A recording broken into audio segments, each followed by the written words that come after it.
শুরু করছি কথাস রান্নাঘর অ্যান্ড ডেলি লাইফ। তো আজও আমি তোমাদের সামনে নতুন একটা রেসিপি নিয়ে উপস্থিত হয়েছি। তবে এতদিন আমার বা আমার শাশুড়ি মায়ের হাতের রেসিপি দেখেছো রান্নার, তো আজকে আমার মা তোমাদেরকে একটি দই কাতলার রেসিপিটি তোমাদের সামনে করে দেখাবে। মানে তোমাদের সাথে আমার মা দই কাতলার রেসিপিটি শেয়ার করবে। তো তোমরা চলো দেখো যে মা কিভাবে দই কাতলার রেসিপিটি বানায়। আজকে আমি তোমাদের সামনে আজকে দই কাতলা করে দেখাবো। দেখো আমি কিভাবে রান্নাটা তৈরি করছি। দই কাতলার উপকরণগুলো লাগছে, তার মধ্যে প্রথম হচ্ছে চাল মগজ বাটা, পোস্ত বাটা, কাজু বাদাম বাটা, পেঁয়াজ বাটা, গোটা গরম মশলা, ফোড়নের জন্য গোটা গরম মশলা লাগছে। আর বাকিগুলো সব আমি মিক্সিতে পেস্ট করে নিয়েছি। আর এই জিনিসগুলো সব আমি যে মিক্সিতে পেস্ট করেছি, এর জন্য আমি আগে দুধ দিয়ে ভিজিয়ে নিয়েছি। সব কটা উপকরণ দুধ দিয়ে ভিজিয়ে নিয়েছি, তারপরে আমি মিক্সিতে পেস্ট করেছি। এছাড়া এর মধ্যে নুন, চিনি, গরম মশলার গুঁড়ো আর হচ্ছে গোলমরিচের গুঁড়ো, এইগুলো সব লাগবে। আমি করছি, আস্তে আস্তে তোমরা দেখে নাও। আমি নুন হলুদ মেখে মাছগুলো সব রেখে দিয়েছি। এখন আমি মাছগুলোকে আগে ভেজে নেব। কড়াইতে তেল দিয়ে দিয়েছি, এবার মাছগুলো ভাজছি একটা একটা করে।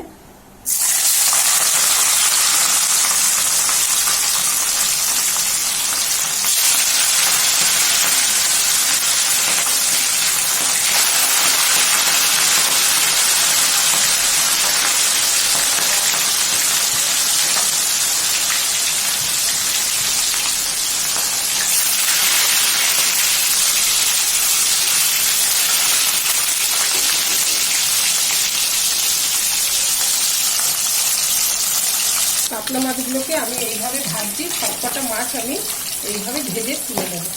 এই রান্নাটা আমি সাদা তেলে করব। আমার মাছ ভাজাগুলো সব হয়ে গেছে। তেলের মধ্যে আমি গোটা গরম মশলা আর শুকনো লঙ্কা ফোড়ন দিচ্ছি। এবার এটার মধ্যে আমি পেঁয়াজ বাটাটা পুরোটা দিয়ে দিচ্ছি।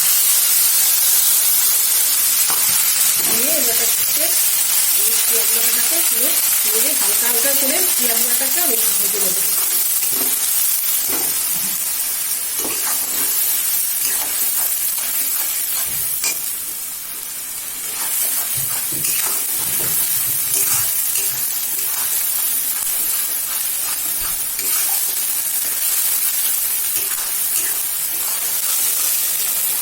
এবার এর মধ্যে আমি আন্দাজ মতো নুন দিয়ে দিচ্ছি।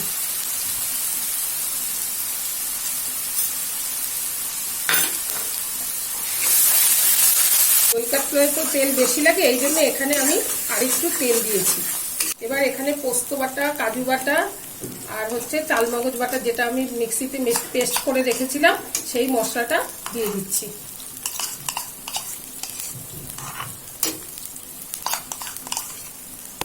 পেস্ট করা যে দইটা ছিল, সেই দইটাও মানে পেস্ট করা বলতে এটা আমি চামচ দিয়ে এটাকে দইটাকে পেস্ট করেছি, সেই দইটাকেও দিয়ে দিচ্ছি।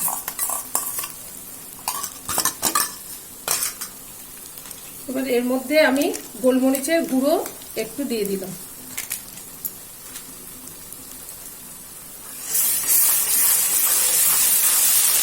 স্বাদ মতো আর কি চিনি দিয়ে নিচ্ছি। এবার এটাকে ভালোভাবে কষিয়ে নিতে হবে। কষিয়ে তারপরে এটাকে জল দিয়ে দিতে হবে। মশলাটা এবার কষানো হয়ে গেছে, এর মধ্যে তেল ছেড়ে দিয়েছে। এবার আমি এর মধ্যে জল দিয়ে দিচ্ছি। যে যতটা গ্রেভি রাখবে সেই বুঝে জল দেবে। এবার এটা ফুটে উঠলে আমি মাছগুলো দিয়ে দেবো। এবার ঝোলটা ফুটে উঠেছে, আমি এবার মাছগুলো সব ছেড়ে দিচ্ছি।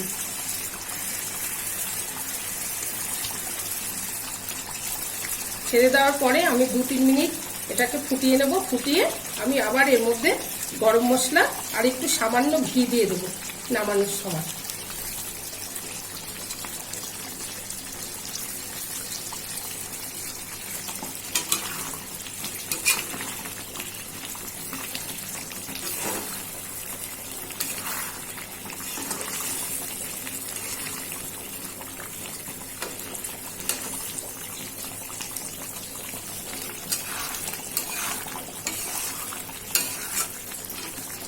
আমি এবার গরম মশলার গুঁড়ো দিয়ে দিচ্ছি।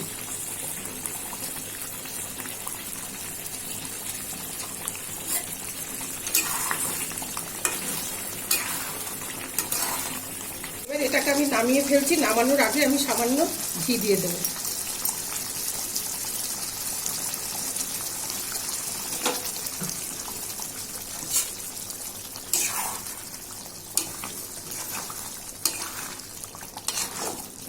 ফ্রেন্ডস, আমাদের দই কাতলা পুরোপুরি রেডি হয়ে গেছে।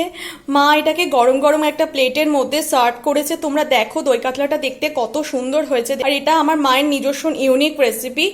এটা মা নিজের মন থেকে এই রেসিপিটাকে বানিয়েছে। তো এই রেসিপিটি যদি তোমাদের ভালো লেগে থাকে প্লিজ কমেন্টের মাধ্যমে জানিও। আজকের মতন এই পর্যন্তই। আমাদের ভিডিওটি যদি তোমাদের ভালো লেগে থাকে প্লিজ আমাদের চ্যানেলটিকে লাইক, শেয়ার অ্যান্ড সাবস্ক্রাইব করো।